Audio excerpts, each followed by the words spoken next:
शान्तिमिरन्धस्य ज्ञानाञ्जनशलाकया चक्षुरुन्मीलितं येन तस्मै श्रीगुरुवे नमः।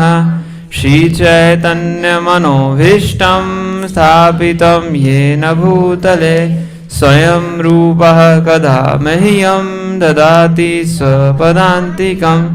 वन्देऽहं श्रीगुरू श्रीयुतपदकमलं श्रीगुरून् वैष्णवांश्च। श्रीरूपं साग्रजातं सहगणरघुनाथान्वितं तं सजीवं साद्वैतं सावधूतं परिजनसहितं कृष्णचैतन्यदेवं श्रीराधा कृष्णपादान् सहगणललिता श्रीविशाखान्वितांश्च।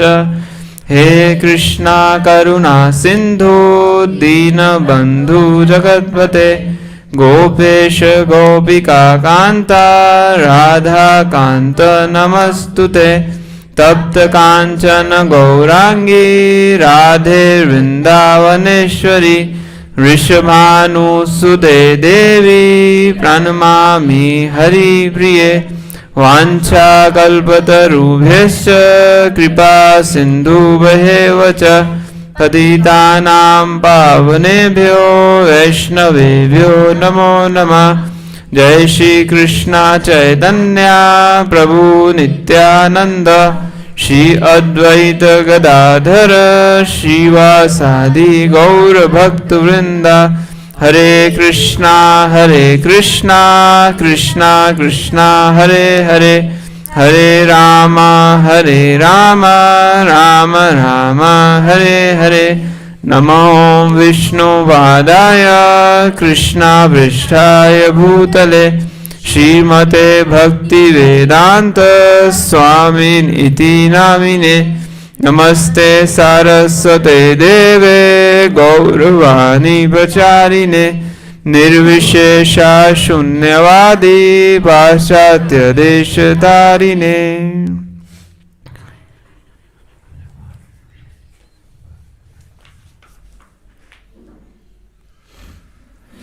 हरे कृष्णा।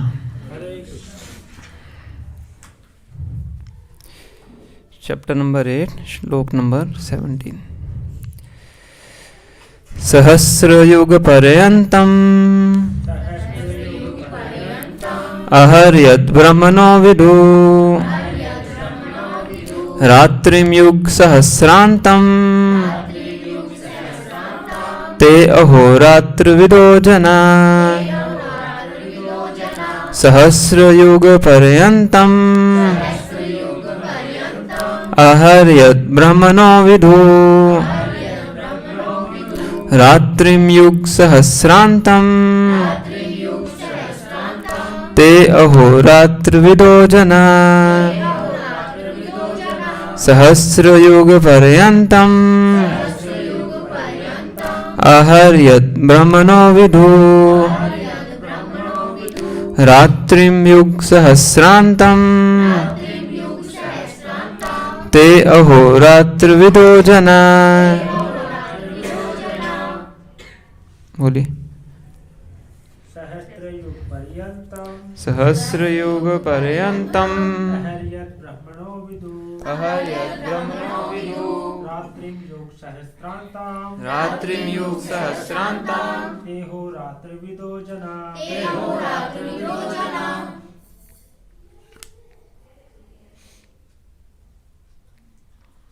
बोलो माता जी। सहस्रयुग पर्यन्तम् अहर्यद्ब्रह्मणो विदु रात्रिं युगसहस्रान्तं ते अहोरात्रविदो जना।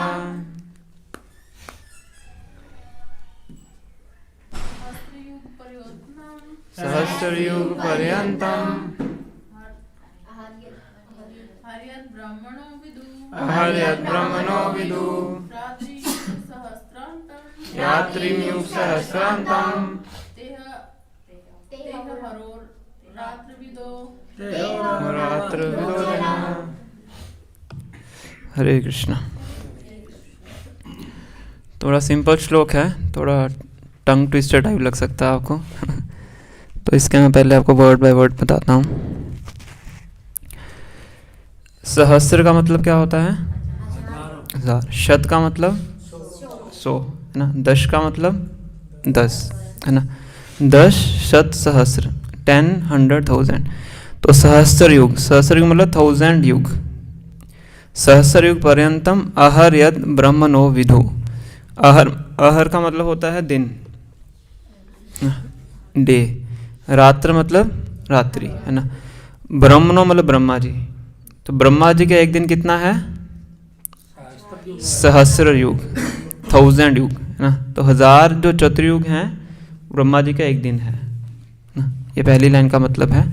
विदु मतलब जो विद्वान लोग हैं वो इस प्रकार जानते हैं। रात्रिम युग सहस्रांतम, रात्रि कितनी है? सेकंड लाइन का क्या समझ में आ रहा है आपको? थर्ड लाइन जो है रात्रिम युग सहस्रांतम। रात्रि मतलब रात्रि, युग मतलब युग, सहस्रांतम मतलब 1000 है ना। तो सिंपल है। रात्रि भी कितनी है? 1000 युग है ना। दिन भी 1000 युग है, रात्रि भी 1000 युग है। ते अहोरात्र विदोचना ना। जो विद्वान पुरुष हैं वो समझते हैं कि ब्रह्मा जी का दिन और रात इस प्रकार से है। तो बड़ा सरल श्लोक है ना। तो पढ़िए आगे कोई भी। भौतिक ब्रह्मांड की अवधि सीमित है। यह कल्पों के चक्र के रूप में प्रकट होती है। एक कल्प ब्रह्मा का एक दिन होता है, जिसमें चतुर्युग सत्य, त्रेता, द्वापर और कली के 1000 चक्र होते हैं। सतयुग में सदाचार, ज्ञान तथा धर्म का बोलबाला रहता है और अज्ञान तथा पाप का एक तरह से नितांत अभाव होता है। यह युग 17,28,000 वर्षों तक चलता है। त्रेता युग में पापों का प्रारंभ होता है और यह युग 12,96,000 वर्षों तक चलता है। द्वापर युग में सदाचार तथा धर्म का और अधिक हास होता है और पाप बढ़ते हैं। यह युग 8,66,000 वर्षों तक चलता है। सबसे अंत में कलयुग, जिसका हम पिछले 5,000 वर्षों से अनुभव कर पा रहे हैं, आता है, जिसमें कलह, अज्ञान, अधर्म और पाप का प्राधान्य रहता है और सदाचार का प्राय लोप हो जाता है। यह युग 4,32,000 वर्षों तक चलता है। इस युग में पाप यहाँ तक बढ़ जाते हैं कि युग के अंत में भगवान स्वयं कल्कि अवतार धारण करते हैं और असुरों का संहार करते हैं, भक्तों की रक्षा करते हैं और अगले सतयुग का शुभारंभ होता है। इस तरह यह क्रिया निरंतर चलती रहती है। ये चारों युग एक सहस्त्र चक्र कर लेने पर ब्रह्मा के एक दिन के तुल्य होते हैं। इतने ही वर्षों की उनकी एक रात्रि होती है। ब्रह्मा ऐसे 100 वर्षों तक जीवित रहते हैं और तब उनकी मृत्यु होती है। ब्रह्मा के ये 100 वर्ष गणना के अनुसार पृथ्वी के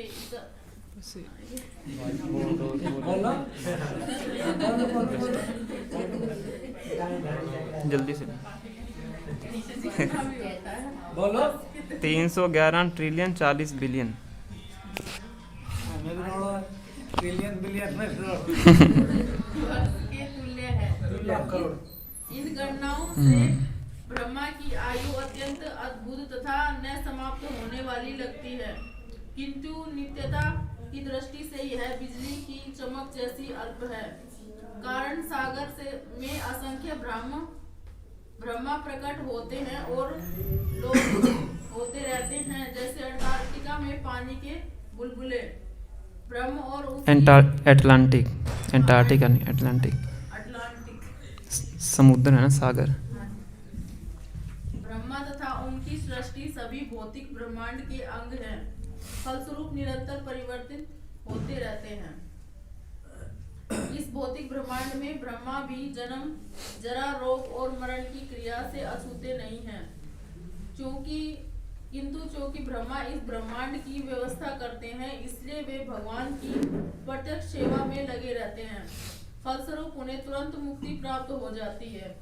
सिद्ध सन्यासियों को ब्रह्मलोक भेजा जाता है, जो इस ब्रह्मांड को सर्वोच्च लोक तथा सभी उच्च भौतिक लोकों का पालन करता है।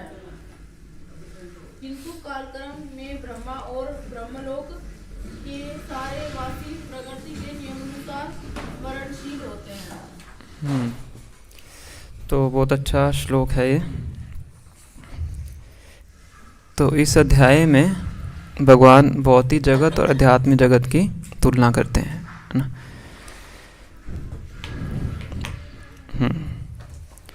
तो एक बार की घटना है, एक ऋषि थे जिनका नाम था लोमश ऋषि। क्या नाम था? लोमश ऋषि। लोमश ऋषि उनको क्यों कहते थे? क्योंकि उनके शरीर के ऊपर जैसे हमारे छिद्र होते हैं, बाल होते हैं, है ना। तो ब्रह्मा जी का एक दिन बीतता था तो उनकी बॉडी का एक बाल टूटता था, है ना। तो अपनी बॉडी के बाल काउंट कर सकते हो आप? नहीं कर सकते, है ना। तो ब्रह्मा जी के एक दिन में एक बाल टूटता था। जब उनकी बॉडी के सारे बाल टूट जाएंगे तब उनकी मृत्यु होगी। तो कितनी उम्र है उनकी? बहुत लंबी उम्र है ना। ब्रह्मा जी के एक दिन में 1000 चतुर्युग, तो 1000 चतुर्युग में एक बाल टूटेगा और जब सारे बाल टूटेंगे तब मृत्यु होगी। तो एक बार तो वो पेड़ के नीचे बैठ के अपना ध्यान लगाते थे। तो एक दिन इंद्र आए और इंद्र ने उनके लिए कुटिया बनानी शुरू कर दी, है ना, कि आप बाहर बैठते हैं पेड़ के नीचे तो मैं आपके लिए कुटिया बना देता हूँ। तो जोर जोर से हंसना शुरू कर दिया हम। अरे कितना मूर्ख व्यक्ति है, इतनी छोटी मेरी आयु है फिर भी इतनी टेम्परेरी मेरी उम्र होने के बावजूद ही मेरे लिए कुटिया बना रहा है। समझ रहे हैं कितनी आयु है उनकी? बहुत बड़ी आयु है ना। ब्रह्मा जी के एक दिन उनका एक बाल ऐसे जब सारे बाल टूटेंगे तो मृत्यु होगी, है ना। और वो भी अपनी उम्र को क्या समझ रहे हैं कि इतनी छोटी उम्र है मेरी, टेम्परेरी है, तो मुझे कुटिया बनाने की आवश्यकता नहीं है। हमारी उम्र कितनी है ना। और पता नहीं कितने हमने मार्बल के सब घर वगैरह बना लिए हैं, है ना। तो ये यहाँ पे बता रहे हैं कि ये सबसे बढ़िया ज्ञानता है ना। ब्रह्मा जी जैसा जिसकी उम्र इतनी बड़ी है वो भी, उनका भी जीवन क्या है? टेम्परेरी है ना। तो पहले हम समझेंगे, इसलिए हमने वाइट बोर्ड मंगवाया है कि ये कैलकुलेशन किस प्रकार से है। कुछ वक्तों को समझ में आया होगा, कुछ को शायद समझ में नहीं आया होगा, है ना, ताकि हमें याद रहे। हालांकि सिंपल कैलकुलेशन है, ज़्यादा बड़ी नहीं है। तो कोई भक्त हैं जो अच्छी हैंड राइटिंग में लिख सकते हैं, प्रभु जी हैं या माता जी हैं?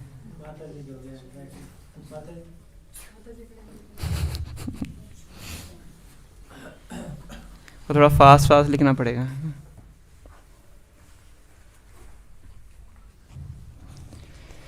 तो पहले आप लिखिए कलयुग।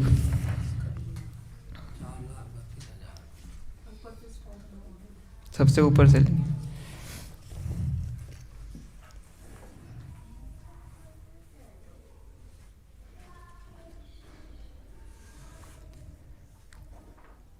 कलयुग के आगे लिखिए 4,32,000।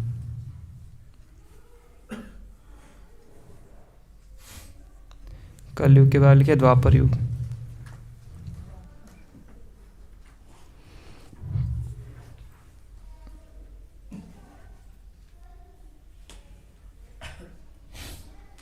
इसमें लिखिए 4,32,000, 4,32,000, 32,000 multiply by 2 is equal to 8,64,000।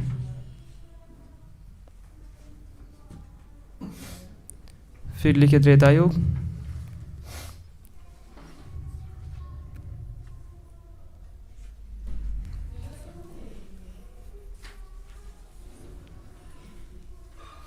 चार लाख 32,000 इंटू 3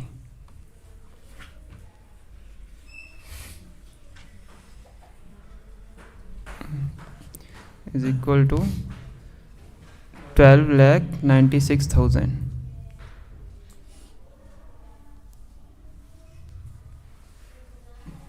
सतयुग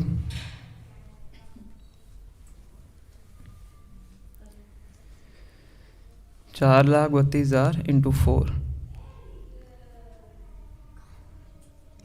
is equal to 17,28,000।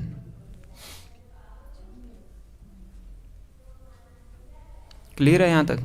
ये बड़ा सिंपल तरीका है याद करने का। सिर्फ कलयुग का अवधि आपको याद करनी है, 4,32,000। इंटू 2 करोगे द्वापर युग, इंटू 3 करोगे त्रेता युग, इंटू 4 करोगे सतयुग, है ना। अब नीचे लिखिए ऐसे लाइन लगा के, टोटल कितना हुआ? 4,32,000 इंटू 10, 4,32,000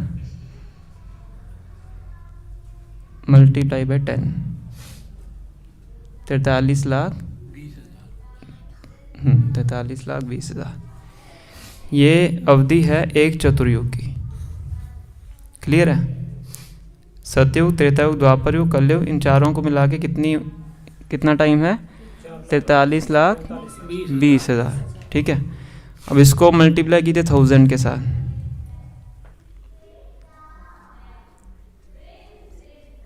ये कितना हो गया? ये क्या है? इंटू 1000 करके क्या हुआ?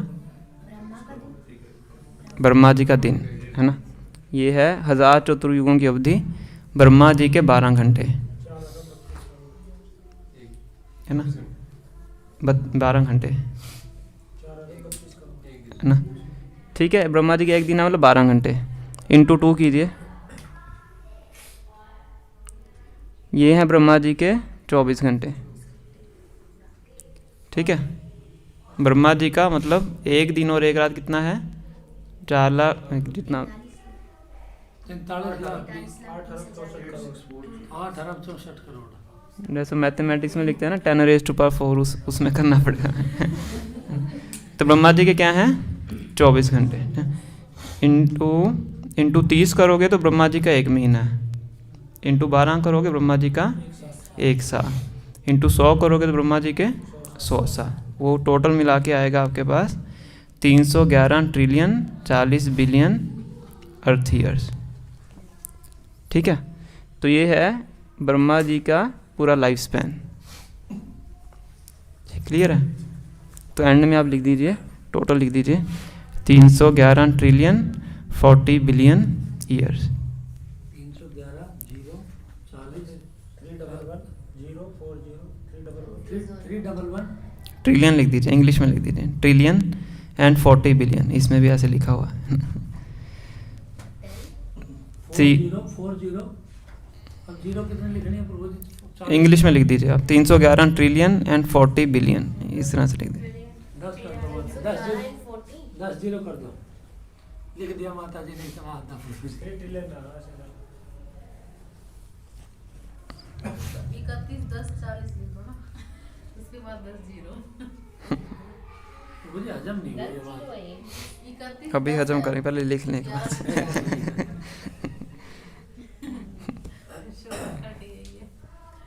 ये इसलिए लिखवाया है ताकि याद हो सके, है ना। ठीक है, क्लियर है ना? अब कर पाएंगे ना कैलकुलेशन? आपको सिर्फ 4,32,000 याद करना है जो कलयुग का टाइम है, बाकी अपने आप काउंट कर सकते हैं। इंटू 2 करोगे द्वापर युग, इंटू 3 करोगे त्रेता युग, इंटू 4 करोगे सतयुग, इंटू 10 करोगे तो एक चतुर्युग का अवधि आ जाएगा, है ना। 1 + 2 + 3 + 4, है ना। इस तरह से फिर आगे 24 30 12 इंटू 100 करोगे तो ब्रह्मा जी का पूरी लाइफ आपको प्राप्त हो जाएगी ना। ठीक है माता जी। तो ये जो हमारा यूनिवर्स है इसमें जो समय होता है वो रिलेटिव होता है, इसलिए इसको रिलेटिव वर्ल्ड बोलते हैं। हिंदी में मुझे पता नहीं रिलेटिव का क्या होता है हिंदी में, है ना। ये एब्सोल्यूट नहीं है। हर प्लैनेट में जो लाइफ है वो 100 साल ही होती है ना। अर्थ के ऊपर आता है स्वर्गलोक, फिर महरलोक, फिर जनलोक, फिर तपलोक, फिर ब्रह्मलोक, फिर उसके ऊपर आता है भगवान क्षीरोदकशाही विष्णु का प्लैनेट है ध्रुवलोक, जिसमें रहते हैं, है ना। तो जैसे जैसे ऊपर बढ़ते जाओगे तो आयु बढ़ती जाती है ना। पर लाइफ उनकी भी 100 साल ही है, पर उनका 100 साल और हमारा 100 साल दोनों में अंतर है ना। जैसे एक बार जो रेवती माता के जो पिता होते हैं किंग रेवत, वो ब्रह्मा जी के पास जाते हैं ये पूछने के लिए कि मेरी बेटी के लिए योग्य वर कौन है। और यहाँ से चले जाते हैं ब्रह्मा जी के पास। ब्रह्मा जी को इस मीटिंग चल रही होती है तो उनको थोड़ा वेट करना पड़ जाता है। तो ब्रह्मा जी से पूछते हैं, तो कहते हैं कि आप क्या बात कर रहे हैं आप जब आप वहाँ से निकले थे अब तो आपकी सब पूरी पीढ़ियाँ वहाँ से जा चुकी हैं, टाइम इतना बीत गया है, तो अभी आप जाइए वहाँ पे बलराम जी की लीला हो रही है, तो बलराम जी के जाके उनकी शादी कीजिए। तो सतयुग में गए थे, बलराम जी कौन से युग में आते हैं? द्वापर युग के अंत में, है ना। तो वापिस आते हैं, बलराम जी से मिलते हैं। अब रेवती माता की जो हाइट होती है वो सतयुग की होती है ना, और बलराम जी होते हैं द्वापर युग के, तो उनकी हाइट छोटी होती है ना। तो बलराम जी क्या करते हैं, अपना हल उनके सर पे रख के उनको नीचे खींच के अपने साइज़ का बना लेते हैं ना। तो बलराम जी और रेवती माता की फिर शादी होती है ना। तो इस प्रकार से यहाँ के लोग और ऊपर के लोगों में क्या है, समय का डिफरेंस है। तो वो डिफरेंस भगवान यहाँ पे बता रहे हैं, सहस्र युग पर्यंतम अहर यद ब्रह्मणो विदु रात्रिम युग सहस्रांतम ते अहोरात्र विदो जना, है ना। कि 1000 चतुर्युग मिला के ब्रह्मा जी का एक दिन बनता है और इतना ही दिन ब्रह्मा जी की रात्रि है। और इस प्रकार से पूरा कैलकुलेशन प्रभुपाद जी तात्पर्य में वर्णन कर रहे हैं, है ना। तो ये सब बताने का तरीका, बताने का मकसद क्या है, प्रभुपाद जी 3rd पैराग्राफ में लिख रहे हैं, 4th पैराग्राफ में, by these calculations the life of Brahma seems fantastic and interminable. कि इन कैलकुलेशन से लगता है कि ब्रह्मा जी की तो बहुत बड़ी आयु है ना, but from the view point of eternity it is as brief as a lightning flash. कढ़ाई होती है ना, कढ़ाई, जब कढ़ाई गर्म हो जाती है उसमें पानी डालते हैं तो तुरंत पानी क्या हो जाता है, इवेपोरेट हो जाता है ना। तो अगर शाश्वत दृष्टि से देखा रहे तो ब्रह्मा जी की आयु कितनी है, उतनी ही है जितना अगर हम कढ़ाई में पानी डालते हैं जिसको पानी को इवेपोरेट होने में टाइम लगता है ना। लाइटनिंग, या फिर जब बिजली चमकती है, बिजली चमकती है कितने समय के लिए चमकती है, बिल्कुल एक बार आती है आगे फिर चली जाती है ना। तो शाश्वत दृष्टि से ब्रह्मा जी की लाइफ भी क्या है, इतनी ही है। जैसे लोमश ऋषि का मैंने एग्जांपल आपको दिया है, हाँ, कितनी बड़ी उनकी आयु थी पर फिर भी क्या सोच रहे थे कि मेरी आयु भी क्या है, टेम्परेरी है। तो अगर मेरी आयु टेम्परेरी है तो फिर परमानेंट रेजिडेंस बनाने का फ़ायदा क्या है, वो भी टेम्परेरी है। ये तो पेड़ के नीचे बैठ के अपना भजन करते थे, उस पॉइंट से इंद्र को वो समझाना चाहते थे, है ना। क्योंकि इंद्र रहते थे स्वर्गलोक में, और स्वर्गलोक को प्राप्त करने के लिए भी इतना परिश्रम उनको करना पड़ता है ना। स्वर्गलोक प्राप्त करने की क्या क्वालिफिकेशन है, कैसे पुण्य, कुछ यज्ञ बताए थे बहुत सारे, कैसे पुण्य नहीं, कुछ पर्टिकुलर पुण्य होते हैं ना स्वर्गलोक में जाने के, इंद्र बनने के लिए। अश्वमेध यज्ञ बताए थे ना, 1000 कितने, 1000 शतक्रतु, इंद्र का नाम क्या है, शतक्रतु। क्रतु मतलब यज्ञ, शत मतलब 100, है ना। जो 100 अश्वमेध यज्ञ करता है तो वो इंद्र बनने का योग्य है, क्वालिफाइड है, उसका प्रीलिम्स क्लियर हो गया, तो उसने 100 अश्वमेध यज्ञ कर लिए, है ना। तो इसलिए इंद्र बहुत अटेंटिव रहते हैं। जब कोई 100 अश्वमेध यज्ञ करने वाला होता है तो इंद्र बड़े अटेंटिव हो जाते हैं, इस 100 यज्ञ पूरे नहीं होने चाहिए, है ना, मेरी गद्दी को खतरा है। जैसे पृथु महाराज थे तो वो 100 अश्वमेध यज्ञ कर रहे थे, 100वां अश्वमेध यज्ञ कर रहे थे, 99 कर चुके थे। तो उनका जो अश्वमेध यज्ञ का घोड़ा था, इंद्र आके उसको चुरा के ले जाते हैं। और कैसे चुराते हैं, सन्यासी बन के आते हैं, है ना, क्योंकि सन्यासी को देख के लोग शंका नहीं करेंगे और सन्यासी के ऊपर कोई वो अटैक नहीं करेगा, है ना। तो जो पृथु महाराज के पुत्र होते हैं उनको आई थिंक वशिष्ठ मुनि होते हैं शायद वशिष्ठ होते हैं शायद, तो वो उनको भेजते हैं कि जाके उसको पकड़ के लाओ, है ना। तो जाते हैं, अपना धनुष्मान लेके जाते हैं, पर वो देखते हैं कि तो कोई सन्यासी है तो उनको मारते नहीं हैं, पर घोड़ा लेके वापस आ जाते हैं। तो दोबारा फिर यज्ञ शुरू किया जाता है, दोबारा इंद्र फिर और कोई सन्यासी का रूप लेके आ जाते हैं, फिर चुरा लेते हैं, ऐसे 3-4 बार हो जाता है। तो फिर पृथु महाराज भी क्रोध में आ जाते हैं, कहते हैं कि मैं ऐसा वार करता हूँ कि इंद्र की मृत्यु हो जाएगी। तो ब्राह्मण कहते हैं कि नहीं, आपको ये सब करने की आवश्यकता नहीं है, अगर आप ये करेंगे तो फिर यज्ञ करने के लिए आप अयोग्य हो जाएंगे, है ना। तो हम ही ऐसा एक यज्ञ करते हैं जिस यज्ञ में आके इंद्र अपने आप स्वाहा हो जाएगा। ब्राह्मणों के पास ऐसी शक्ति होती थी। तो यज्ञ शुरू किया जाता है, वे तुरंत वहाँ पे ब्रह्मा जी आ जाते हैं, है ना। तो ब्रह्मा जी कहते हैं कि आपको करने की आवश्यकता नहीं है, इंद्र भगवान के द्वारा ही नियुक्त किए गए व्यक्ति हैं। जितनी बार आप प्रयास करेंगे इंद्र क्या करेंगे, फिर एक गलत धर्म की स्थापना करेंगे। सन्यासी का वेश लेके आए थे तो एक गलत एग्जाम्पल को सेट किया है, तो बताया था। तो उसी के बाद जो एक गलत प्रकार के सन्यासी हैं उसके बाद ये सब प्रथा शुरू हुई है ना। फिर ब्रह्मा जी कहते हैं मुझे भगवान विष्णु ने ही भेजा है, तो वो कह रहे हैं कि इनको 100 अश्वमेध यज्ञ करने की आवश्यकता नहीं है, मैं इनके कार्यों से पहले से ही प्रसन्न हूँ, है ना। तो आपको कुछ प्राप्त करने की योग्य नहीं आवश्यकता नहीं है, तो आप तो भक्त हैं, साधारण व्यक्ति तो नहीं है जिनको कर्मकांड करने की आवश्यकता है, तो आप 100वां अश्वमेध यज्ञ मत कीजिए। इसको यहीं पे स्टॉप कर दिए। फिर तुम्हारा ब्रह्मा जी की बात सुन के 100वां अश्वमेध यज्ञ नहीं करते हैं, और भगवान इससे इतने प्रसन्न हो जाते हैं कि स्वयं भगवान उस यज्ञशाला में आ जाते हैं गरुड़ जी के ऊपर बैठ के, है ना। और भगवान पहली बार पृथ्वी को टच करते हैं। भगवान आते हैं तो पृथ्वी को टच नहीं करते हैं, इवन देवी देवता आते हैं तो इस भूमि को टच नहीं करते हैं, है ना। उन देवी देवता हमें किस प्रकार से देखते हैं, जैसे हम बंदरों को देखते हैं, है ना। बंदरों को हम देखते हैं ना, बड़े निकृष्ट व्यक्ति हैं, इनको तो नहीं देखना चाहिए, इनको टच नहीं करना चाहिए। देवी देवता हमें इस प्रकार से देखते हैं, तो इसलिए भूमि को टच नहीं करते हैं, है ना। तो भगवान आते हैं तो बताया था कि नीचे पाँव रखने के लिए गरुड़ जी के कंधे का सहारा लेते हैं, गिर ना जाए। बड़ा अच्छा पास टाइम आता है, भागवतों में बताया गया है। पर इतने प्रसन्न होते हैं पृथु महाराज से कि यज्ञशाला में आ जाते हैं। क्यों प्रसन्न होते हैं कि इन्होंने 100वां अश्वमेध यज्ञ मेरे कहने पे नहीं किया है, मतलब वेदों के जो ये कर्म कांड है इनसे क्या है, ऊपर है, क्योंकि इनको कुछ प्राप्त करने की इच्छा नहीं है, है ना। तो इस प्रकार से जो इंद्र हैं वो घबरा जाते हैं जब कोई बहुत ज़्यादा तपस्या करता है ना।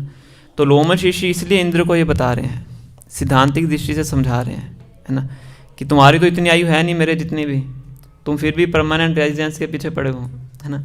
मेरी तो फिर भी इतनी बड़ी आयु है, फिर भी मैं अपने लिए कुटिया नहीं बना रहा हूँ, समझाने के उनको बताते हैं ना।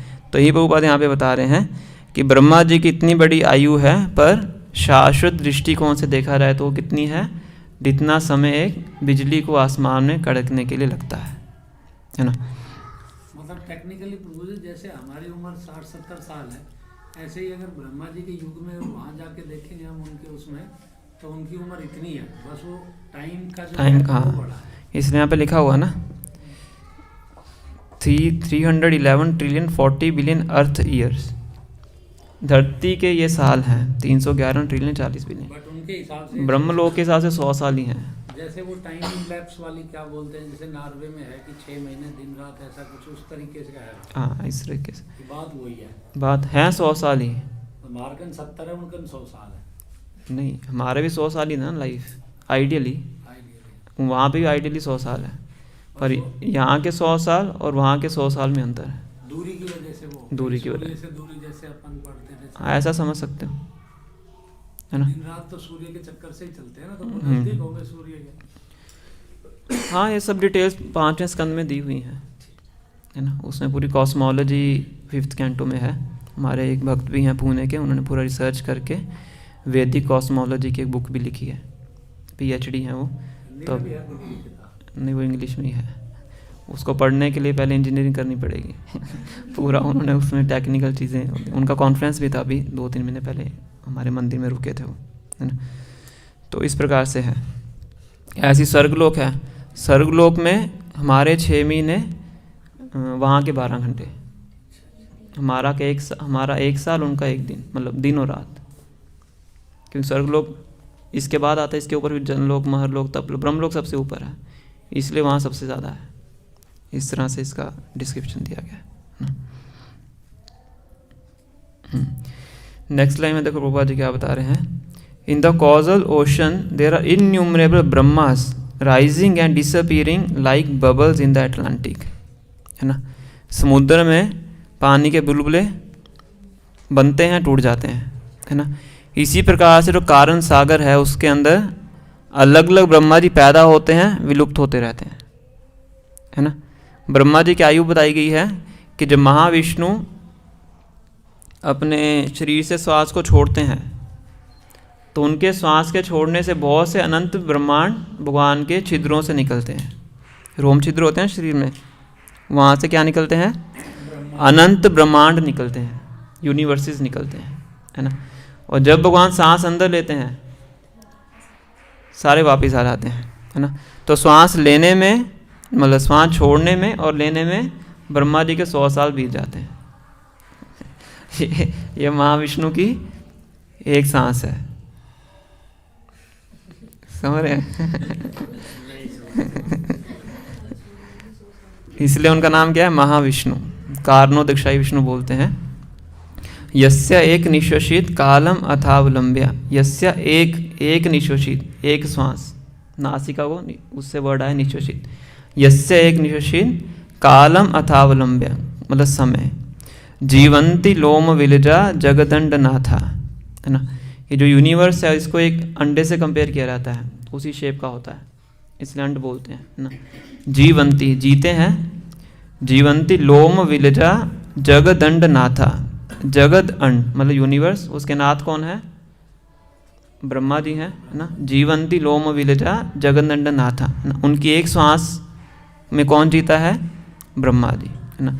विष्णुर महान से यस्य कला विशेषो गोविंदम आदि पुरुषम तमहम भजामि। तो ऐसे जो विष्णु हैं, महान विष्णु हैं, जिनकी एक श्वास में ब्रह्मा जी के 100 साल बीत जाते हैं, मतलब हमारे 311 ट्रिलियन 40 बिलियन ये बीत गए एक श्वास में। ऐसे महाविष्णु क्या हैं? भगवान कृष्ण के अंश के अंश के अंश के अंश हैं। समझ रहे हैं? फिर समझाओ। विष्णुर महान, महाविष्णु मतलब विष्णु महान, सईह यस्य कला विशेषो, कला मतलब अंश के अंश का अंश, गोविंदम आदि पुरुषम तम हम, गुणगान कर रहे हैं भगवान कृष्ण का। पहले महाविष्णु को ग्लोरीफाई कर रहे हैं कि महाविष्णु इतने महान हैं कि उनकी एक सांस छोड़ने और लेने में ब्रह्मा जी के 100 साल बीत गए, है ना। फिर कहते हैं कि ऐसे जो महान विष्णु हैं वो भगवान कृष्ण के अंश के अंश के अंश हैं। तो अगर विष्णु इतने महान हैं तो भगवान कृष्ण की बात आप सोचिए वो कितने महान। इस तरह से भगवान का गुणगान कर रहे हैं। तो आपने पहले बताया प्रभु जी कि विष्णु जी विस्तार हैं कृष्ण भगवान का। हाँ वही तो कह रहा हूँ, अंश के अंश है ना। अंश के भगवान कृष्ण पहले अपना विस्तार करते हैं बलराम जी के रूप में। भगवान कृष्ण का सबसे पहले विस्तार कौन है? बलराम जी, है ना। इसलिए कृष्ण और बलराम में कोई भेद नहीं है, केवल रंग का भेद है। वो श्याम वर्ण के और ये शुक्ल वर्ण के हैं। रंग मात्र भेद, आर सब कृष्ण सम, केवल रंग का भेद है, बाकी सब कृष्ण के ही समान है। कृष्ण और बलराम में कोई भेद नहीं है, दोनों एक समान है, बस रंग का भेद है। तो सबसे पहले भगवान कृष्ण अपना विस्तार करते हैं बलराम जी के रूप में। फिर बलराम जी अपना आगे विस्तार करते हैं अनिरुद्ध, प्रद्युम्न, वसुदेव, संकर्षण। इसको चतुर्व्यूह बोलते हैं। पहला चतुर्व्यूह है प्रद्युम्न, वसुदेव, संकर्षण, ये 4 हैं, है ना। यही चारों फिर बाद में राम, लक्ष्मण, भरत, शत्रुघ्न बन के आते हैं। तो इनमें से जो संकर्षण है इसको बोलते हैं फर्स्ट क्वाड्रपल एक्सपेंशन, फर्स्ट चतुर्व्यूह, है ना। इसमें जो संकर्षण है आगे अपना विस्तार करते हैं नारायण के रूप में, है ना। और यही जो नारायण है आध्यात्मिक जगत में जितने भी वैकुंठ प्लैनेट्स हैं उसमें अलग अलग रूपों में रहते हैं। समझ रहे हैं? ये आप इंटरनेट में सर्च कर सकते हो, गोलोक चार्ट लिखोगे इसमें डाल के देख सकते हो, गोलोक चार्ट, वो आपको मिल जाएगा। ग्रुप में भी डाल सकते हो, सब देख लेंगे और खोल के। बात ऐसे नहीं बनी ना प्रभु जी, आप तो जैसे हमने सुनो अभी पूरा नहीं किया मैंने, है ना। तो नारायण के बाद फिर आता है दूसरा चतुर्व्यूह, उसमें भी अनिरुद्ध, वसुदेव, संकर्षण, प्रद्युम्न आते हैं। इसमें जो संकर्षण उनको महासंकर्षण बोला जाता है, ठीक है। हाँ सेकंड चतुर्व्यूह। इसमें जो सेकंड चतुर्व्यूह में महासंकर्षण है वो आगे अपना विस्तार करते हैं कारणोदक्षाई विष्णु के रूप में। सेकंड में कौन से करते हैं प्रभु जी? महासंकर्षण।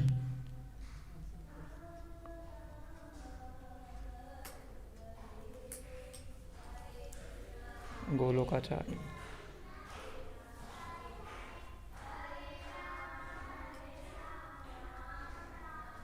महाविष्णु के रूप में।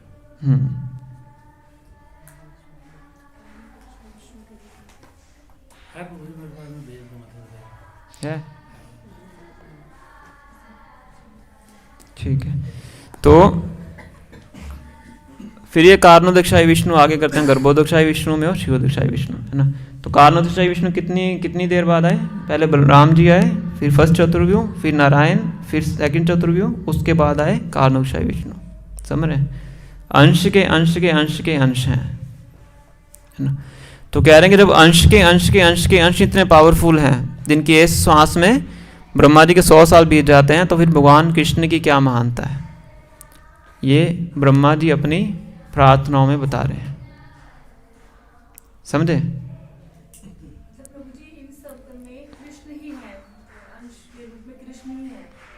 कृष्ण तो सबसे ऊपर है, कृष्ण के ही ये सब अंश हैं। कृष्ण ही है, भगवान कैसे पुत्र होता है, पिता का अंश होता है ना। पुत्र के अंदर ही पिता के गुण होते हैं। ऐसे जितने भी भगवान के विस्तार हैं, सब में भगवान के गुण हैं, मात्रा अलग अलग होती है, पर हम में भी है ना। भगवान में प्रमुख 64 गुण बताए जाते हैं। कितने गुण हैं? 64। बहुत से गुण हैं भगवान के अंदर, मुख्य 64 क्वालिटीज़ बताई जाती हैं जो कि भगवान में पूर्ण रूप से हैं, 100%, है ना।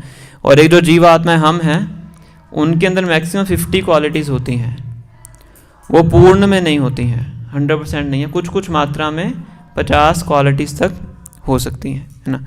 जो शिव जी हैं उनके अंदर 55 होती हैं। कितनी? 55, है ना। और जो भगवान विष्णु हैं उनके अंदर 60 होती हैं, पर पूर्ण मात्रा में होती हैं, है ना। पर 4 क्वालिटीज़ विशेष हैं जो कि केवल भगवान श्री कृष्ण में होती हैं, है ना। एक है वेणु माधुर्य, वेणु की बजाने की जो क्वालिटी है वेणु माधुर्य, रूप माधुर्य भगवान की ब्यूटी, भक्त माधुर्य भगवान की भक्तवत्सलता, एक और होती है मुझे अभी याद नहीं आ रही है, भक्ति सामी सिंधु में इसका पूरा डिस्क्रिप्शन दिया गया है। तो ये डिफरेंस होता है अंश में और अंशी में। भगवान श्री कृष्ण अंशी हैं, बाकी सब क्या हैं? उनके अंश हैं, है ना। तो ऐसे जो कारणोदकशाही विष्णु है वो क्या है? भगवान श्री कृष्ण के अंश के अंश के अंश के अंश हैं। तो ब्रह्मा जी इसलिए कह रहे हैं गोविंदम आदि पुरुषम तमहम भजामि। इसको ग्रुप में भेज देना, है ना, तो सभी देख लेंगे। तो एक बार ब्रह्मा जी भगवान श्री कृष्ण को मिलने के लिए द्वारका में जाते हैं। कौन जाते हैं? ब्रह्मा जी भगवान श्री कृष्ण को मिलने के लिए द्वारका में जाते हैं। तो वहाँ पे मिलते हैं, जो सिक्योरिटी गार्ड होता है, तो सिक्योरिटी गार्ड को बोलते हैं कि जाके द्वारकाधीश को बोलो ब्रह्मा जी मिलने आए हैं। तो सिक्योरिटी गार्ड जाता है, भगवान को बताता है, तो भगवान कहते हैं उनसे पूछो कौन से ब्रह्मांड के ब्रह्मा जी हैं। कौन से ब्रह्मा जी? तो गार्ड आके पूछता है कि द्वारकाधीश पूछ रहे हैं कि आप कौन से ब्रह्मांड के ब्रह्मा जी हैं? कहते कौन से ब्रह्मांड के ब्रह्मा? ब्रह्मा जी तो एक ही हैं, मैं ही हूँ ब्रह्मा, और कौन है ब्रह्मा? तो जाते हैं अंदर, ऐसे कैसे पूछ लिया कौन से ब्रह्मांड के ब्रह्मा जी हैं, मेरे बिना और कोई थोड़ा है ना। जैसे कोई स्टेट का चीफ मिनिस्टर जाए किसी से मिलने, तो कहे कि चीफ मिनिस्टर आया है, तो बोले कौन सी स्टेट का चीफ मिनिस्टर है? तो बोले कौन सी स्टेट का मतलब क्या है, चीफ मिनिस्टर तो एक ही है ना। तो जाते हैं ब्रह्मा जी अंदर भगवान से मिलने, और भगवान तो पता लग जाता है ब्रह्मा जी के अंदर थोड़ा सा वो आ गया है ना। तो भगवान क्या कहते हैं, सभी ब्रह्मांडों के ब्रह्मा जी को बुला लेते हैं ना। तो कोई ब्रह्मा जी आते हैं जिनके 10 सिर हैं, कोई आते हैं जिनके 100 सिर हैं, कोई आते हैं जिनके 1000 सिर हैं, कोई आते हैं जिनके 1 लाख सिर हैं, है ना। तो जितना बड़ा यूनिवर्स होता है उतने ब्रह्मा जी के सर होते हैं। यूनिवर्स के साइज के हिसाब से ब्रह्मा जी के सर निर्धारित होते हैं। हमारे ब्रह्मांड के जो ब्रह्मा जी उनके 4 सर हैं। तो ये देखते हैं कि ये तो बड़े बड़े ब्रह्मा जी आ गए हैं ना, अपने आप को तो बड़ा छोटा वो समझते हैं। तब उनको पता लगता है कि अकेला मैं ही नहीं हूँ, और भी ब्रह्मांड हैं, हर ब्रह्मांड में अलग अलग ब्रह्मा जी हैं। तो इसीलिए यहाँ पे लिख रहे हैं सेकंड लाइन में कि कारण सागर के अंदर अनंत ब्रह्मा जी उगते हैं और डिसअपियर होते हैं, जैसे अटलांटिक सागर में जो पानी के बुलबुले हैं वो पैदा होते हैं और ख़त्म होते हैं, है ना। In the material universe not even Brahma is free from the process of birth, old age, disease and death, है ना। ब्रह्मा जी तक भी जन्म, मृत्यु, बुढ़ापा, बीमारी से मुक्त नहीं है ना। इसलिए भगवान कृष्ण भगवद गीता के 8वें अध्याय में बता दिया, 8वां अध्याय चल रहा है है ना। आप ब्रह्म भुवनालुको पुनरावर्तिनो अर्जुना मामुपेत्या तो कौन्तेया पुनर्जन्मना विद्यते। कि आप ब्रह्मांड के नीचे वाले लोक से लेके ब्रह्मलोक तक भी चले जाइए, पर आपको लौट के वापिस आना पड़ता है। स्वर्गलोक की बात छोड़ दीजिए, जनलोक, महरलोक, तपलोक, ब्रह्मलोक लोक तक भी पहुंच जाइए, तभी भी आपको जन्म, मृत्यु, बुढ़ापा, बीमारी से छुटकारा प्राप्त नहीं होने वाला है। तो कहाँ जाएं? तो ब्रह्मा जी स्वयं भागवतों में बताते हैं कि इसलिए समझदार व्यक्ति को क्या करना चाहिए, है ना। बड़ा सुंदर श्लोक है, आप ध्यान से सुनिएगा। तस्य एव हेतो प्रयतेत कोविदो ना लभ्यते यद्भ्रमतामुपरि यथा तल्लभ्यते दुःखवतन्यता सुखम कालेन सर्वत्र गभीरम सा। तो कह रहे हैं, स्टार्टिंग वर्ड भूल गया। तस्य एव हेतो प्रयतेत कोविदो। कोविदो शब्द का क्या अर्थ होता है? सुबह क्लास में डिस्कस किया था। कौन थे सुबह की क्लास में? आप थे। बुद्धिमान, है ना। तस्य एव हेतो प्रयतेत कोविदो ना लभ्यते यद ब्रह्मताम ऊपरी यथा। जो बुद्धिमान व्यक्ति है उसको वो चीज़ प्राप्त करने का प्रयास करना चाहिए जो चीज़ यहाँ पे ब्रह्मांड के नीचे वाले लोक से लेके ऊपर वाले लोक तक घूमने पे भी प्राप्त नहीं होती है। ऐसी कौन सी चीज़ है?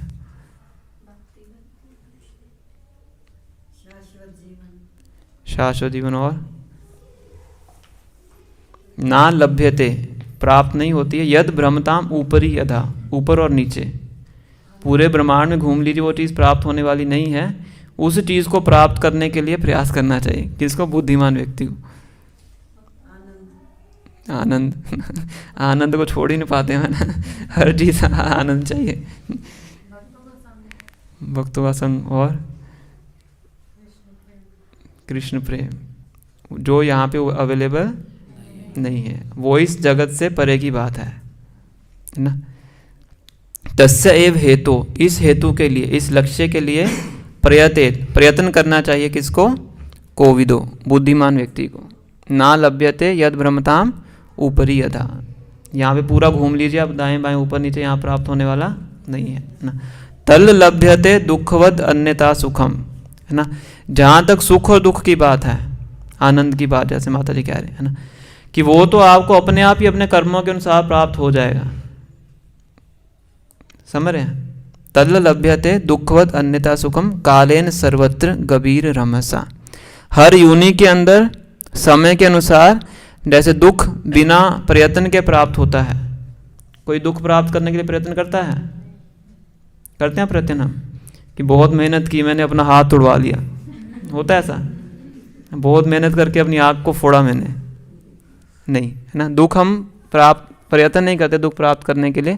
जैसे बिना प्रयत्न के दुख प्राप्त होता है, वैसे ही बिना प्रयत्न के सुख प्राप्त होता है। इसीलिए दुख और सुख, मतलब सुख प्राप्त करने के लिए एक बुद्धिमान व्यक्ति को प्रयत्न नहीं करना चाहिए, उसमें अपने एफर्ट्स को वेस्ट नहीं करना चाहिए। प्रयत्न किसके लिए करना चाहिए? उस चीज़ को प्राप्त करने के लिए करना चाहिए जो कि इस जगत में अवेलेबल है ही नहीं। कौन बोल रहे हैं? ब्रह्मा जी बोल रहे हैं। जिनके कितने सर हैं? 4 सर हैं 4 सर हैं, जिनका पूरा शरीर बुद्धिमान से बना हुआ है, जो इस जगत के सबसे पहले व्यक्ति हैं, जिन्होंने वेदास नारद मुनि को सुनाए। उनका ये कथन है ना, कि प्रयास किसके लिए करना चाहिए? जो उस संसार से ऊपर की चीज़ है उसके लिए प्रयास करना चाहिए। संसारिक सुख के लिए प्रयास नहीं करना चाहिए, क्योंकि वो आपके प्रयास किए बिना ही प्राप्त हो जाएगा अगर आपके भाग्य में है। अगर नहीं है तो कितना ही प्रयास कर लीजिए, प्राप्त होने वाला नहीं है। सिंपल सी बात है। इसको जितना जल्दी डाइजेस्ट कर लेंगे उतना, हाँ, कर्मों से मिलेंगे जो आपके कर्मों में है। भगवान की भक्ति भक्तों की कृपा से मिलती है, वो भाग्य पे निर्भर नहीं है, वो भाग्य के लक की बात है। सुबह हमने ये तो डिस्कस किया भागवतम क्लास में सबसे पहले। अच्छा, तो मिटा दिया हमने। फ़ोटो खींची थी, किसी माता जी ने फ़ोटो खींची थी ना सुबह शायद, लोकेश को नहीं, उनको बोल देना भेज देंगे, ग्रुप में डाल देंगे, है ना। तो भक्तों की कृपा से भक्ति प्राप्त होती है ना। और सेम चीज़ प्रहलाद महाराज भी रिपीट करते हैं 7वें स्कंद में। 3 बड़े सुंदर सुंदर श्लोक हैं, उनका अर्थ सेम यही है ना। सुखम ऐन्द्रियकम दैत्या देह योगेन देहिनाम सर्वत्र लभ्यते दैवात यथा दुखम अयत्नता, है ना। कि हे दैत्य पुत्रों, क्योंकि प्रहलाद महाराज स्कूल में पढ़ते थे, है ना, दैत्यों का स्कूल था, शंड और अमक उनके स्कूल टीचर थे। पर जैसे उनको रिसेस का टाइम होता था खाना खाने के लिए, तो उस समय में वो अपने साथ के बच्चों को पढ़ाते थे, अपने फ्रेंड्स को ये भागवत शिक्षा दिया करते थे, प्रीचिंग किया करते थे, है ना। तो उनको बताते हैं सुखम ऐन्द्रियकम दैत्य देह योगेन दहीना, कि ये जो इंद्रियों का सुख है सर्वत्र लभ्यते दैवा, दैव इच्छा से, आपके भाग्य से हर योनि में आपको प्राप्त होता है। हर योनि में व्यक्ति ये 4 चीज़ें करता है, ईटिंग स्लीपिंग डिफेंडिंग मेटिंग, हर योनि के अंदर होता है ना। सर्वत्र लभ्यते दैवात यथा दुखम अयत्नता, जैसे दुख बिना यत्न के प्राप्त होता है, ऐसे ही सुख बिना यत्न के प्राप्त होता है ना। इसलिए कहते हैं तत्प्रयासो ना कर्तव्यो, ये थोड़े सरल शब्दों में बता रहे हैं ना, तत्प्रयासो ना कर्तव्य, इसलिए इसको प्राप्त करने का प्रयास मत करो। अभी कंप्लीट कर लो मैं, है ना। तत्प्रयासो ना कर्तव्यो यद आयु व्यया परम, अगर प्रयास करोगे तो क्या हो जाएगा, आयु का व्यय हो जाएगा, आयु नष्ट हो जाएगी, है ना। जो लाइफ है क्या हो जाएगी, मिसयूज हो जाएगी, समय बर्बाद हो जाएगा। आयु का मतलब क्या, समय ही तो है। किसी की 70 वर्ष की आयु है, मतलब क्या है उसके पास 70 × 365 दिन है, समझ, ये हमारी आयु है ना। किसी की 70 साल की उम्र है तो मतलब 70 × 365 डेज हैं उसके पास, ये उसकी आयु है। तो आयु का मतलब क्या हो गया, समय, है ना। यद आयु व्यया परम, अगर प्रयास करोगे तो क्या करोगे, केवल समय का दुरुपयोग करोगे, समय नष्ट करोगे ना। तत्प्रयासो न कर्तव्यो यद आयु व्यया परम ना तद विंदते क्षेमम मुकुंद चरणाम्बुजम, अगर ऐसा करोगे तो जीवन के क्षेम, जीवन के लक्ष्य को प्राप्त नहीं कर पाओगे। जीवन का लक्ष्य क्या है, मुकुंद चरणाम्बुजम, भगवान श्री कृष्ण के चरण कमलों को प्राप्त करना, ये जीवन का लक्ष्य है। अगर सुख दुख के पीछे भागोगे तो समय को नष्ट करोगे, समय को नष्ट करोगे तो जीवन का जो लक्ष्य है भगवान श्री कृष्ण के चरणों में प्रेम, वो लक्ष्य आपको प्राप्त नहीं होने वाला, है ना। इसलिए क्या करना चाहिए, आगे जाके बताते हैं 30वें श्लोक में। इसलिए जब तक आपका शरीर स्वस्थ है, किनको बता रहे हो, असुर के बच्चों, कितनी उम्र है उनकी, 5 साल की, है ना। इसलिए जब तक आपकी उम्र, आपकी बॉडी स्वस्थ है, बॉडी में किसी प्रकार का कोई दिक्कत नहीं है, तो इस लक्ष्य को प्राप्त करने का प्रयत्न करना चाहिए, क्योंकि बॉडी हमेशा आपकी ऐसे नहीं रहेगी। समय के साथ इसके अंदर बुढ़ापा आना शुरू हो जाएगा, फिर प्रयास नहीं कर पाओगे, है ना। तो जब तक शरीर स्वस्थ है ना, जब तक जहाँ तब तक जहाँ, है ना। जब तक शरीर क्या है, स्वस्थ है, शक्तिशाली है, तो भरपूर प्रयास करना चाहिए इस जीवन के लक्ष्य को प्राप्त करने के लिए। बड़ी सुंदर ये 3 श्लोक प्रहलाद महाराज बताते हैं ना, जीवन के लक्ष्य के बारे में, है ना। तो ये भगवान प्रभुपाद जी यहाँ पे बताने का प्रयास कर रहे हैं कि इस पूरे भौतिक जगत में कहीं भी चले जाइए आप, जन्म मृत्यु बुढ़ापा बीमारी आपको प्राप्त होता है ना।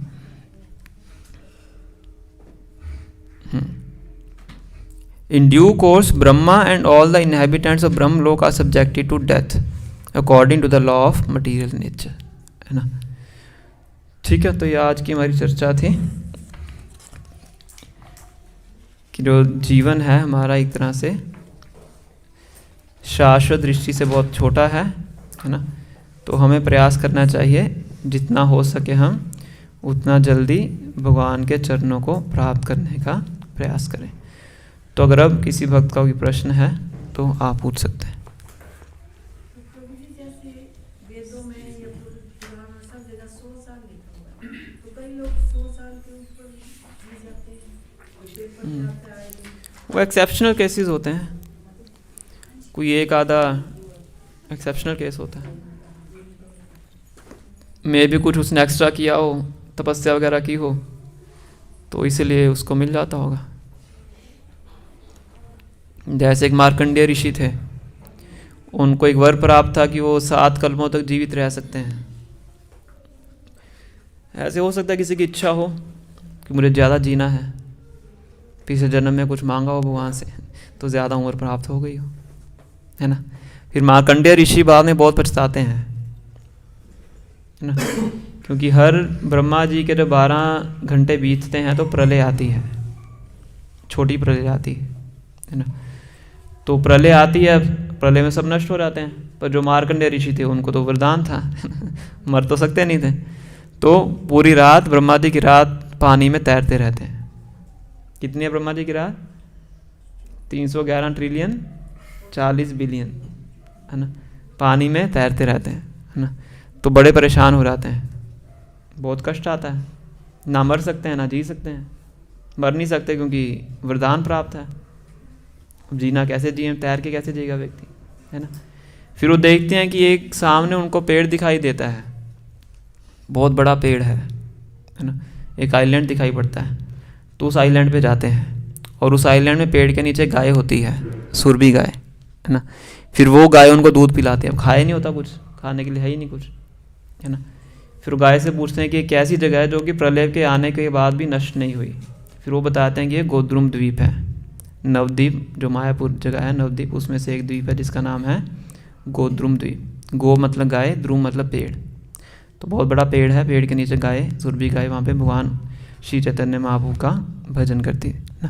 तो कहते हैं ये जो द्वीप है, गोद्रुम द्वीप है, ये प्रलय आने के ऊपर भी नष्ट नहीं होता है। भगवान का जो धाम है प्रलय आने पे भी नष्ट नहीं होता है। तो फिर वो वहाँ पे बैठ के श्री चैतन्य महाप्रभु के बारे में ध्यान लगाते हैं, उनकी वर्शिप करते हैं, ऐसे आता है कथा, है ना। तो कुछ लोग ऐसे एक्सेप्शनल हो सकते हैं जिनकी 100 साल से ज़्यादा आयु हो, है ना। तो बेसिकली वो कर्स ही है, श्राप ही है वरदान के रूप में, क्योंकि बहुत कष्टदायक स्थिति है। बेड रीडन है, उठ नहीं सकते, चल नहीं सकते, तो क्या है, तो बड़ा और ही ज़्यादा कष्ट है आपको। इससे चलो मृत्यु प्राप्त करके नया शरीर प्राप्त कर लें, है ना, नया शरीर, सुंदर शरीर प्राप्त हो जाएगा। तो वो श्राप ही है एक तरह से वरदान के रूप में। तो ऐसे बहुत एक्सेप्शनल केसेस होते हैं, पर साधारणतः सब 100 ईयर्स ही आयु होती है। इसमें ये जिक्र नहीं आया प्रभु जी कि ब्रह्मा लोक की विशेषता तो बता दिया आपने, पर किसे ब्रह्मलोक की प्राप्ति होती है? ब्रह्मलोक की प्राप्ति होती है जो बहुत ज़्यादा पुण्य कर्म करते हैं। इसमें उसमें है, बट इसमें आया नहीं। इसमें नहीं आया होगा शायद, नहीं आया इसमें लास्ट पैराग्राफ में। Elevated sannyasis are promoted to Brahma's particular planet Brahmaloka which is the highest planet in the universe. Elevated sannyasi मतलब सन्यासियों को ब्रह्मलोक, ये वाली लाइन लास्ट सेकंड। अच्छा, इसमें सिद्ध सन्यासियों को ब्रह्मलोक भेजा जाता है, जो इस ब्रह्मांड का सर्वोच्च लोक है। जो सन्यासी होते हैं, सन्यासी मतलब जो भक्ति वाले सन्यासी की बात नहीं की जा रही, वो तो भगवान के धाम को जाते हैं। जो शुष्क वैरागी टाइप के होते हैं, ज्ञानीज होते हैं। फिर भगवान के धाम में कैसा आनंद है? वो तो नहीं वाला हम सीख लें, फिर वो तो और लेवल का होगा। हाँ, वो तो उसकी हमें अनुभूति ही नहीं है। यहाँ भी पता लग सकता है, अगर अच्छे से भक्ति करेंगे उसकी अनुभूति हो जाती है। अगर अनुभूति होती है तभी तो हम यहाँ के आनंद को छोड़ पाते हैं, वरना यहाँ आनंद तो है नहीं वैसे, वो जो भी है उसको हाँ, तब छूटता है जब हमें वो प्राप्त होता है। थोड़ी थोड़ी उसकी अनुभूति होनी शुरू हो जाती है। तभी तो जैसे यमुनाचार्य हैं, वो कहते हैं कि जब से मैं भगवान श्री कृष्ण के चरणों की सेवा में लगा हूँ, यद अवधि मम चित्त कृष्ण परार विंध्यो, जिस क्षण से मेरा जो चित्त है भगवान के चरण कमलों में लगा है, तब से मैं इस भौतिक इंद्रिय तृप्ति का मुझे ख्याल भी आता है तो मेरा उसके ऊपर थूकने का मन करता है। भवंती मुख विकारा, मुख विकार मतलब थूक हो गया। सुष्ठु निष्ठीवनम च, है ना, मुझे ऐसा लगता है कि ये मैंने कैसे अपना टाइम इतना वेस्ट कर दिया इन चीज़ों में। ऐसे प्रभु जी हर ब्रह्मांड में पृथ्वी होगी? हाँ, हर ब्रह्मांड में ब्रह्मा जी हैं, हर ब्रह्मांड में क्षीरोदकशाही विष्णु है, हर ब्रह्मांड में गर्भोदकशाही विष्णु है, हर ब्रह्मांड में भगवान कृष्ण आए होंगे। इसलिए कहते हैं भगवान की जो लीला निरंतर चलती रहती है। अभी भी किसी और ब्रह्मांड में भगवान की लीला चल रही है। वृंदावन वाले, हाँ, जैसे सूर्य होता है, रेवाड़ी में अगर रात है तो किसी ना किसी जगह पे सूर्य उदय हुआ है, 12 बज रहे हैं किसी जगह पे। इसी प्रकार से अगर यहाँ पे भगवान नहीं है तो किसी न किसी ब्रह्मांड में है। तो इसलिए जो भक्त अपनी भक्ति में सिद्धि प्राप्त कर लेता है, सबसे पहले उसको उस ब्रह्मांड में भेजा जाता है जहाँ पे भगवान की लीला हो रही है। डायरेक्टली वो गोलोक नहीं जाता है, पहले गोकुल जाता है। गोकुल मतलब जो इस जगत में भगवान का वृंदावन धाम है। तो वहाँ पे आके वो और ट्रेनिंग लेता है ना, भगवान के साथ रह के और ट्रेनिंग लेता है। उसके बाद फिर वो गोलोक वृंदावन जाता है। पहले गोकुल फिर गोलोक। नहीं कठिन कहाँ? कठिन नहीं है, कठिन कैसे? तो उनको देखो जो लिख गए, हमें तो लिखा लिखाया मिल गया, जिन्होंने ढूंढा कठिन तो उनके लिए रहा होगा। कठिन नहीं। गोलोक और गोकुल में ज़्यादा डिफरेंस नहीं है। हालांकि जो गोकुल है वो गोलोक से ज़्यादा श्रेष्ठ बताया गया है। जो यहाँ पे वृंदावन है वो गोलोक वृंदावन से श्रेष्ठ बताया गया है, क्योंकि यहाँ पे जो भगवान की लीलाएं होती हैं वहाँ नहीं होती हैं। शिफ्ट ऐसे शिफ्ट होने से कुछ नहीं होगा ऐसे फ्लैट लेने से काम नहीं चलेगा, है ना। वृंदावन में रहने की योग्यता क्या है? विषया छाड़िया कबे शुद्ध हवे मन तबे आम हेरीबो श्री वृंदावन, है ना। जब मेरा जो मन है, ध्यान है, विषयों से, इंद्रिय विषयों से हट के भगवान के चरण कमलों में लगेगा, शुद्ध हो जाएगा इंद्रिय की इच्छा से, तब कोई व्यक्ति योग्य बनता है वृंदावन में रहने के लिए। अतः फ्लैट खींच के वृंदावन में जाएंगे भी वहाँ पे रह नहीं पाएंगे। बहुत से ऐसे केस होते हैं। जैसे प्रभु जी वहाँ पे ऑटो चला रहे हैं, वो रह तो वहीं रहे हैं ना। हाँ, वो कुछ कार्य उन्होंने पिछले जन्म में किया तभी उनको मौका मिला वहाँ रहने का। इसलिए धामवासी होते हैं उनको साधारण नहीं समझना चाहिए। तो भगवान की मर्जी से है ना, भगवान की मर्जी के बिना जब प्रभु जी ने बताया कि भाई सुख और दुख ही पॉसिबल नहीं है, सुख मिलना है तो मिलेगा, दुख मिलना है तो मिलेगा। नहीं, वो रोज ऐड दे रहे हैं कि 25 लाख और वो बात अलग है, पर वो बात अलग है। 25 लाख देख के भी आप नहीं रह सकते। बहुत से लोग हैं जो गए और वापस आ गए, और बहुत से लोग ऐसे जो रिक्शा चला के वहाँ जीवन यापन कर रहे हैं और वही है। फर्क है, 25 लाख का लेना देना नहीं है। भगवान की कृपा जरूरी है, नहीं प्रभु जी? यही है। तो ऊपर कहते हैं जो बंदर भी हैं वो भी साधारण नहीं वो है, भी साधारण नहीं है। तो उन्होंने पहले भक्ति की है, पर कुछ भक्ति के साथ गलत कार्य भी किए हैं, इसलिए चश्मा खोजते हैं। इसीलिए उनको ऐसा शरीर प्राप्त हुआ है। कुछ गलत कार्य भी किए हैं भक्ति के साथ। कुछ ऐसे लोग हैं वृंदावन में रहते हैं पर छुप छुप के गलत कार्य भी करते हैं, है ना। तो प्रभुपाद कहते थे उनको इस तरह से अगला जन्म मिलता है, तो अपने गलत कार्यों का वो एक तरह से भोग करते हैं, कष्ट सहन करते हैं, उसके बाद फिर भगवान के धाम को चले जाते हैं। थोड़ा सा पनिशमेंट मिलता है फिर चले जाते हैं, ऐसा प्रभुपाद बताते हैं। मतलब साफ भी रखते हैं और punishment भी देते हैं। हाँ, सुधारने के लिए। प्रभु जी, जो कृष्ण लीला में जो प्रद्युम्न और अनिरुद्ध आए, वो वही वाले प्रद्युम्न और अनिरुद्ध जिसमें कृष्ण भगवान ने मतलब विस्तार किया हुआ है? शायद मुझे चेक करना पड़ेगा। लेकिन वैसे तो मैंने रामायण से देखा था कि वो कामदेव का है, जैसे शिव जी ने जला दिया था ना प्रद्युम्न को। आई मीन प्रद्युम्न कामदेव का कामदेव द्वारा प्रद्युम्न बन के आते हैं, हाँ, तभी उनका जो शरीर होता है बहुत सुंदर होता है और बिल्कुल हूबहू भगवान श्री कृष्ण से मिलता है उनका शरीर प्रद्युम्न का। तो वो कामदेव है या फिर वो विस्तार? आई मीन वो कामदेव ही हैं, कामदेव ही हैं वो। कामदेव है। तभी जो रति हैं उनसे आगे शादी करती हैं। और अब शंबरासुर का पास टाइम आता है उसमें कि वो मछली के पेट में मिलते हैं, वो सब होता है।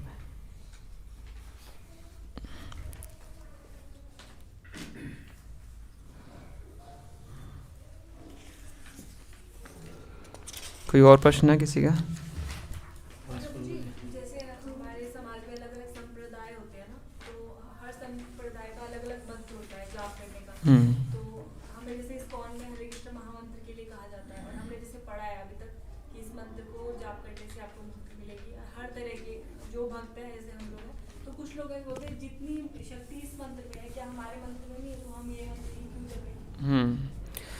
तो जो प्रमाणिक वैष्णव संप्रदाय हैं, सभी संप्रदायों का लक्ष्य अलग अलग है, लक्ष्य सेम नहीं है, है ना। श्री संप्रदाय में उनका लक्ष्य लक्ष्मी नारायण, तो नारायण जी की वर्शिप करते हैं, भगवान विष्णु की वर्शिप करते हैं।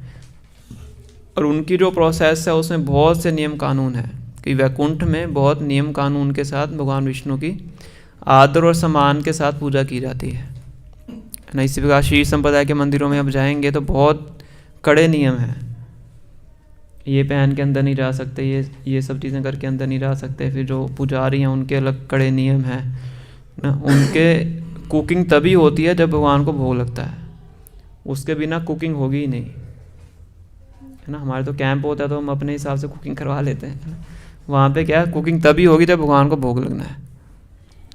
मतलब इतने कड़े नियम हैं कि उनका जो लक्ष्य है वैकुंठ है, जो कि साधारण लक्ष्य नहीं है। उनके आराध्य देव वही हैं। इसी प्रकार से जो अलग संप्रदाय हैं और संप्रदाय, उनमें से एक में भगवान के बाल रूप की वर्शिप की जाती है, तो उनका लक्ष्य वो है ना। पर जो हमारा संप्रदाय है, गौड़ीय संप्रदाय है, ब्रह्म माधव गौड़ीय संप्रदाय, इसके आराध्य देव कौन है? आराध्यो भगवान व्रजेश तनय तदधाम वृंदावनम। हमारे आराध्य देव कौन है? व्रजेश तनय। व्रज के ईश कौन है? भगवान श्री कृष्ण, नहीं, नंद महाराज। नंद महाराज। ब्रज के राजा कौन है? नंद महाराज। व्रजेश तनय, नंद महाराज के छोटे पुत्र कौन है? कृष्ण। आराध्यो भगवान व्रजेश तनय तदधाम वृंदावनम, ये हमारे आराध्य देव हैं, ये हमारा लक्ष्य है।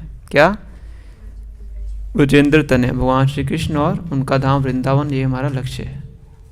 आराध्यो भगवान व्रजेश तनय तदधाम वृंदावनम रम्या कश्चिद उपासना व्रजवधु वर्गेनया कल्पिता। तो उनको प्राप्त करने की विधि क्या है? भक्ति।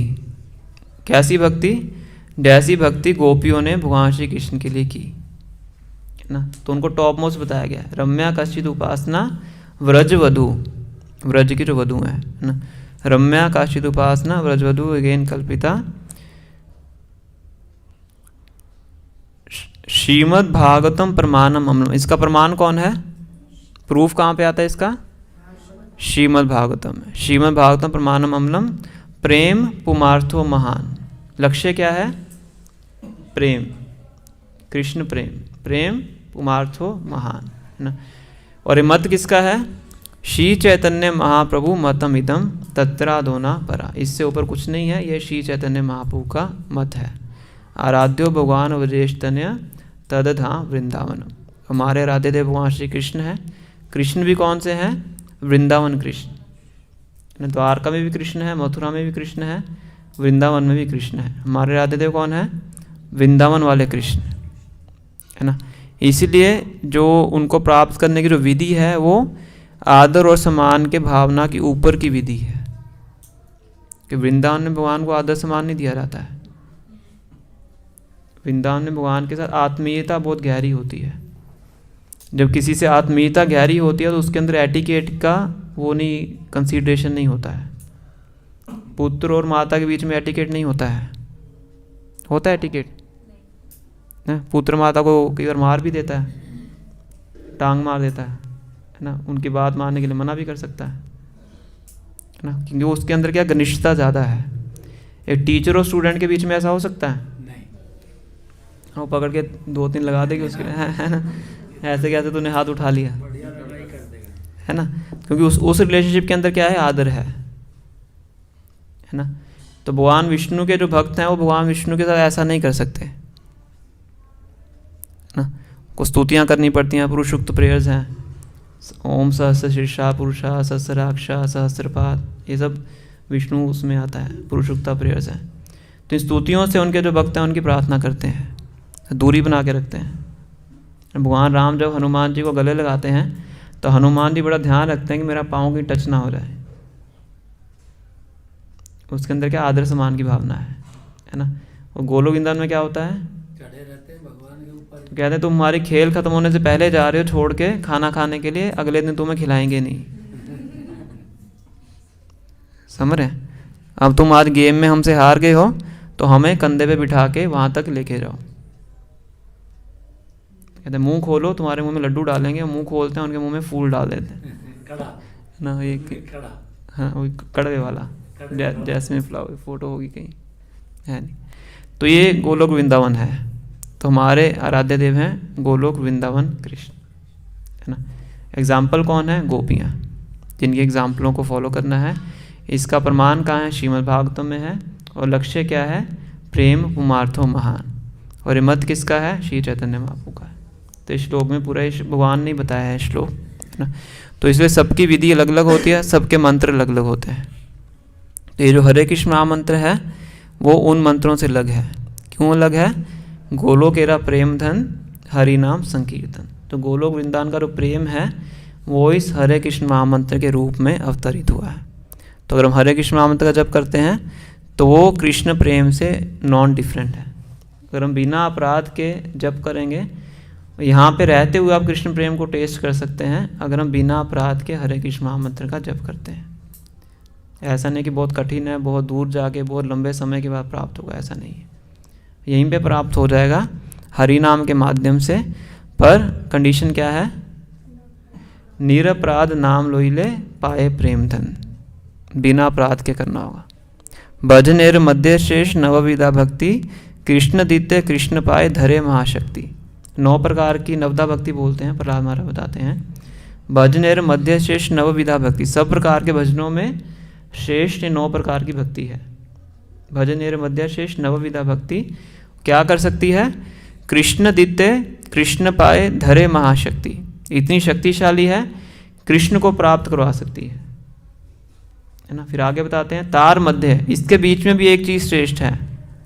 9 प्रकार की जो भक्ति है, श्रवणम कीर्तनम विष्णु स्मरणम पाद सेवनम अर्चनम वंदनम दस्यम साख्यम आत्म निवेदन, 9 प्रकार की भक्ति है ना।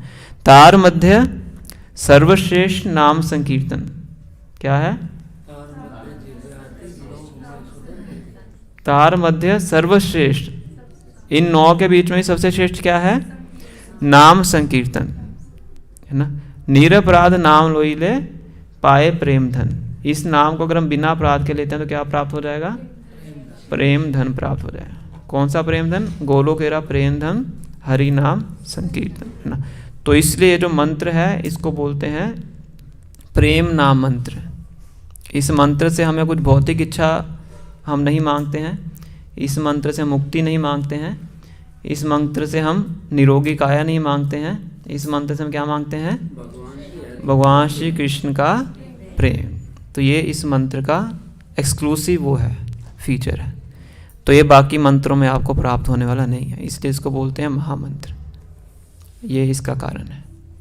और भी बहुत से मंत्र हैं और भी भगवान के नाम हैं, पर उनका उच्चारण करके आपको प्रेम प्राप्त नहीं हो सकता। मुक्ति प्राप्त हो सकती है, ब्रह्म ज्योति में जा सकते हैं, वैकुंठ में जा सकते हैं, पर अगर गोलोक वृंदावन में जाना है तो फिर ये वाला मंत्र है। श्रीमद् भागवतम तो प्रभु जी सभी संप्रदायों में सर्टिफाइड है, और बताते हैं कि श्रीमद् भागवतम के अंत में ये मंत्र लिखा है महामंत्र, ये हमारे वाली महामंत्र भागवतम में है कि सब भागवतम में है? भागवतम तो एक ही है, श्लोक सारे सेम है ना। और श्रीमद् भागवतम के अंत में मंत्र नहीं लिखा हुआ है, उसमें लिखा हुआ है नाम संकीर्तनम यस्य सर्व पाप नाशनम प्रणामो दुख शमनस तम नमामि हरिम परम, है ना। नाम संकीर्तनम यस्य, है ना। पूरे 12 के 12 स्कंद बताने के बाद जो सुत गोस्वामी है, ये सबसे अंतिम श्लोक है। पूरे भागवतम का निचोड़ इस श्लोक में बताते हैं। नाम संकीर्तनम यस्य सर्व पाप प्रनाशनम, पाप की बात की जा रही है, प्रेम की बात नहीं कर रहे हैं, है ना। कि नाम संकीर्तन, भगवान के नामों का संकीर्तन करके क्या हो जाएगा? सभी पाप के, सभी प्रकार के पापों का छुटकारा प्राप्त हो जाएगा, है ना। तो भगवान के नाम का अगर हम जप करते हैं, अपराध पूर्वक भी करते हैं, उसी से पाप खत्म हो जाते हैं, है ना। सुनिए सुनिए, नाम संकीर्तनम यस्य सर्व पाप नाशनम प्रणामो दुख शमनस, प्रणाम करके क्या प्राप्त हो जाता है? दुख खत्म हो जाते हैं केवल प्रणाम करके। तम नमामि हरिम परम, तो ऐसे भगवान हरि को मैं प्रणाम करता हूँ, है ना। तो यहाँ पे भागवतम का अंत होता है और यहीं से चैतन्य चरितामृत की शुरुआत होती है ना। भगवगीता की शुरुआत होती है मैं शरीर नहीं मैं आत्मा हूँ। भगवगीता की अंत होता है सर्वधर्मान परित्यज्य मामेकम शरणं व्रज, सभी धर्मों को छोड़ के मेरी शरण में आओ। तो यहाँ से भागवतम की शुरुआत होती है। धर्म प्रोजित कैटवत्र परमो निर्मत्सा, ये दूसरा श्लोक है भागवतम का, कि सभी अलग अलग प्रकार के धर्मों को भागवतम में से निकाल दिया गया है ना। तो जहाँ पे भगवगीता खत्म होती है वहाँ पे भागवतम की शुरुआत होती है। जहाँ पे भागवतम खत्म होती है नाम संकीर्तन पे, वहाँ से चैतन्य चरितामृत की शुरुआत होती है। तो इसीलिए जो चैतन्य चरितामृत है उसको पोस्ट ग्रेजुएशन बोला गया है। उसमें आके फिर आपको पूर्ण रूप से कृष्ण प्रेम का उसमें व्याख्यान प्राप्त होता है। गीता, भागवतम, फिर चैतन्य चरितामृत। चैतन्य चरितामृत की शुरुआत ही नाम संकीर्तन से होती है। नाम संकीर्तन का मतलब हम जो ये संकीर्तन फेरी करते हैं ये या माला करते हैं वो? दोनों ही हैं। संकीर्तन मतलब सम्यक रूपेण कीर्तन, जब बहुत से लोग इकट्ठे मिलके कीर्तन करते हैं उसको बोलते हैं संकीर्तन। और जो हम अकेले बैठ के जप करते हैं वो जप हो गया। जप काफ़ी लोग इकट्ठे बैठ के जप करें वो भी संकीर्तन है। नहीं, जैसे हम घर में करते हैं तो हाँ, तो कीर्तन बोल सकते हो जप। उसको जप बोल देंगे, इकट्ठे करेंगे तो उसको संकीर्तन। जो संकीर्तन है वो उसको बोला गया जप से भी ज़्यादा प्रभावशाली है, क्योंकि उससे आपका खुद का उद्धार होता है और बहुत से अन्य लोग जो उसको सुनते हैं उनका उद्धार होता है। कल सबको आना है संकीर्तन में उद्धार करने के लिए, शाम को 6 बजे। 6 बजे ठीक है, समझे? प्रभु जी जो जप करते हैं, मंत्र का जप करते हैं, उसमें ज़्यादा लाभ प्राप्त होता है या श्रवण करते हैं संकीर्तन का? संकीर्तन रिकॉर्डेड संकीर्तन का अच्छा, रिकॉर्डेड में उसमें तो हमें जप में ज़्यादा बेनिफिट मिलता है। जप में उसमें हम बोल भी रहे हैं, सुन भी रहे हैं ना, रिकॉर्डेड संकीर्तन को श्रवण करते हैं तो उसमें कुछ तो मिलता ही है। उसमें बेनिफिट है ना। उससे हमारी कॉन्शियसनेस प्योर होती है ना। और उससे क्या है कि बाकी ध्वनियों को सुनने से अच्छा है कि हम कीर्तन को सुने, और जब हमारी चेतना में चला जाता है तो फिर कई बार हम बोलते भी हैं, उसको गाते हैं, बोलते हैं, साथ साथ बोलते हैं, है ना। और रिकॉर्डेड बंद भी कर दोगे फिर भी मन में चलता रहता है, मुंह में चलता रहता है ना।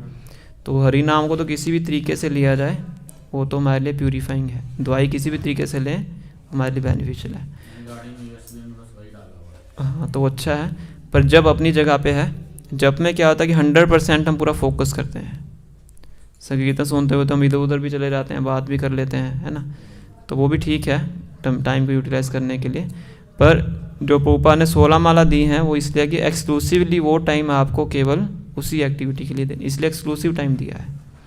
कम से कम 16 करनी है, ताकि दिन में 24 में 2 घंटे हम एक्सक्लूसिवली भगवान के नाम को बोलने में और सुनने में लगाएं। कीर्तन के लिए उन्होंने ऐसा कुछ एक्सक्लूसिव टाइम नहीं दिया है कि 1 घंटा कीर्तन करना है, ऐसा नहीं बोला है।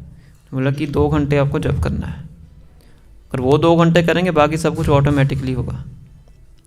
कीर्तन भी होगा, श्रवण भी होगा, प्रचार भी होगा, सब कुछ होगा, अगर वो 2 घंटे हम अच्छे से यूटिलाइज करते हैं। ठीक है, तो इस बात को समझ लेना चाहिए कि जो हरे कृष्ण महामंत्र है बाकी मंत्रों से अलग है। जो इससे प्राप्त होने वाला है वो बाकी मंत्रों से प्राप्त होने वाला नहीं है, इसलिए इसको बोलते हैं महामंत्र। प्रभु जी फिर जो जब हम जैसे ग्रुप में बैठ के कर रहे हैं, जैसे और लोग नहीं कर रहे बट हम कर रहे हैं, बीच बीच में वो लोग बातें भी करते हैं, तो क्या वो जब का फायदा है? फिर तो कोई फायदा नहीं अगर हम पूरा ध्यान लगा के जब हमारे लिए करना